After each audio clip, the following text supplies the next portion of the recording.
Welcome back, everyone. Thanks again for tuning in to the Dimas Wine Shop and Tasting Room.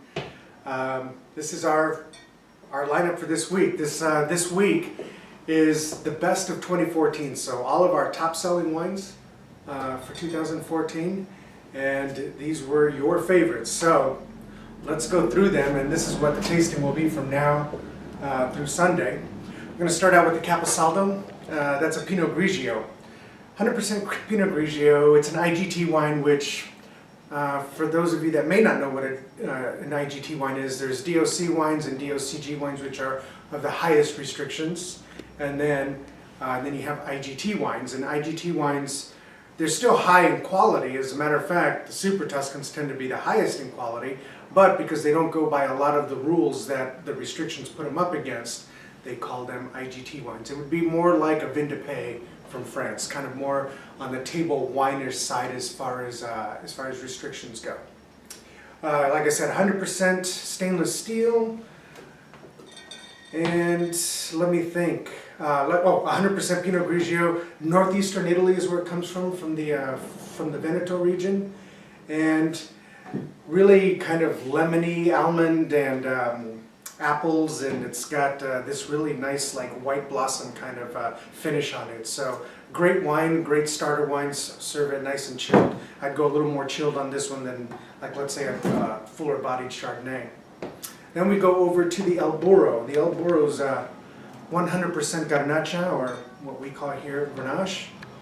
It's a 2013, and it's a DO wine. It's a DO wine from Spain, just telling you what the restriction level is on this.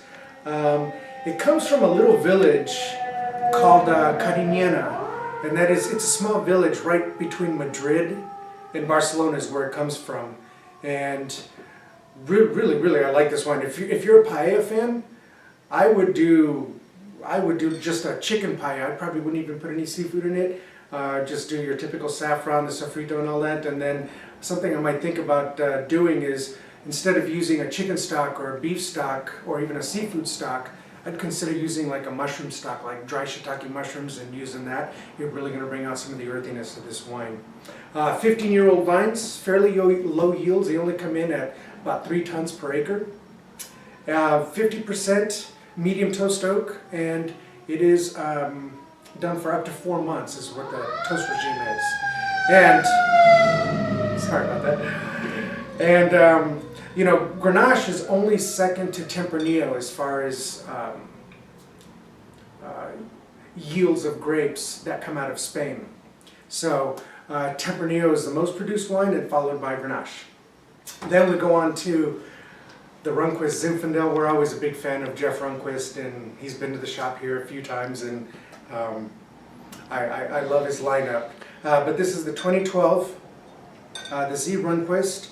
Comes out of the Mosoni Ranch, which is in Amador County, which Amador County is just southeast of Stockton and Modesto, kind of sandwiched in between on the southeast side. Like I said, it comes out of the Mosoni Ranch. 85% Zinfandel, 15% Petite Syrah, 1,340 cases made, and real nice, soft, velvety, real fruity wine, but a nice vanilla finish. In fact, you can tell I snuck some. There's the cork. I snuck some because I really enjoy this wine, so I'm having some right now. Then let's go on over to the Burgess. The Burgess 2011 Burgess Merlot. This is out of the Trier Vineyard, which is in Yountville in Napa. Interesting Merlot. This is for sure going to be one of the biggest Merlots you're going to try here out of California. It's big. It's big and robust. It spends something like almost 2 years on oak, and it's redstone fruit. They're 25-year-old vines, 100% Merlot, and just a real nice cola nutmeg finish on it. But if you're a cab drinker and you're one of those people that says, I don't drink Merlot, here's one that you definitely want to try. All right. Then we're going to go on to the Carne Humana. The Carne Humana was a huge seller for us this year. This is the 2011, comes out of vineyards. All the fruit is sourced. Calistoga, St. Helena, Rutherford.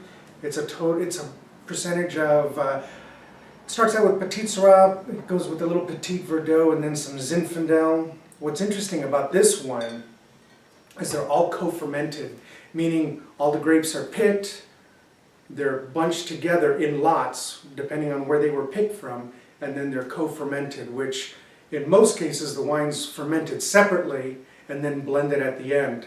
You really got to know your grapes well and what they're going to turn out like if you're going to co-ferment them, because even though you're still blending at the end, you're not blending the different varietals so much. So there we go with the Carne Humana, outstanding wine, figs, licorice. If you like those kind of big, bold flavors, I would definitely be looking at the Carne Humana. A lot of you have, because it was a top seller this year.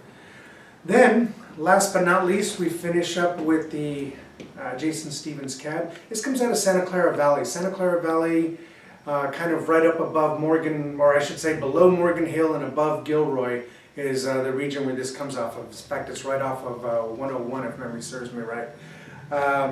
Pure Bordeaux blend, 76% Cabernet Sauvignon, 11% Merlot, 7% Cab Franc, 5% Petit Verdot, and then like 1 or 2% Malbec. 28 months on oak, of which 20% is new. So that's a big, big, bold Bordeaux. Bordeaux.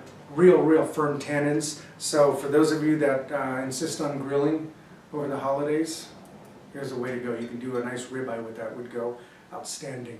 So I know many of you are going to enjoy this. You've tasted all of these wines for sure at some point or another. We've had them on the tastings. So thank you once again for tuning in. Don't forget French classes. We had a great turnout last night for the Burgundy. So next week is going to be Loire Valley, and we've got another great lineup of about 7 or 8 wines for Loire Valley next week.